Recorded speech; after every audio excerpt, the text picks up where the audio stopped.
Hi friends, இன்னைக்கு நாம பார்க்க போறது உங்களுடைய வேண்டுதல் கேட்டால் கொடுக்கும் மீசை தாடி வைத்த பெருமாள். இங்கு சங்கு சக்கரம் இல்லாத பெருமாள், முறுக்கு மீசையுடன் காட்சி தரும் விந்தை. விஷ்ணு என்றாலே நம் நினைவுக்கு வருவது சங்கு சக்கரம் ஏந்திய கோலம்தான். ஆனால் திண்டுக்கல் மாவட்டம் பழைய வத்தலக்குண்டு அருகே உள்ள கோட்டைப்பட்டி சென்றாய பெருமாள் திருக்கோயிலில் ஒரு ஆச்சரியமான காட்சியளிக்கிறது. இந்த கோயிலின் தனிச்சிறப்புகள், அதிசயத் தோற்றம். இங்குள்ள மூலவர் சென்றாய பெருமாள் கையில் சங்கு சக்கரம் ஏந்தி இருக்கவில்லை. மாறாக கம்பீரமான முறுக்கு மீசை மற்றும் தாடியுடன் இரு கைகளையும் கூப்பி பக்தியுடன் வணங்கிய நிலையில் பாலகனாக காட்சியளிக்கிறார்.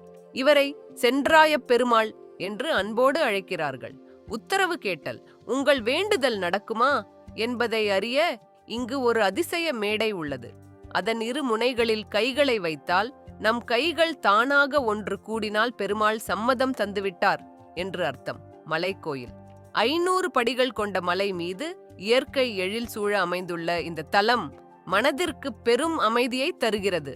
விவசாயம் செழிக்கவும் நினைத்த காரியம் கைகூடவும் இந்த வித்தியாசமான பெருமாளை ஒருமுறை தரிசித்து வாருங்கள். இடம்: அருள்மிகு சென்றாய பெருமாள் திருக்கோயில், கோட்டைப்பட்டி, பழைய வத்தலக்குண்டு, திண்டுக்கல் மாவட்டம்.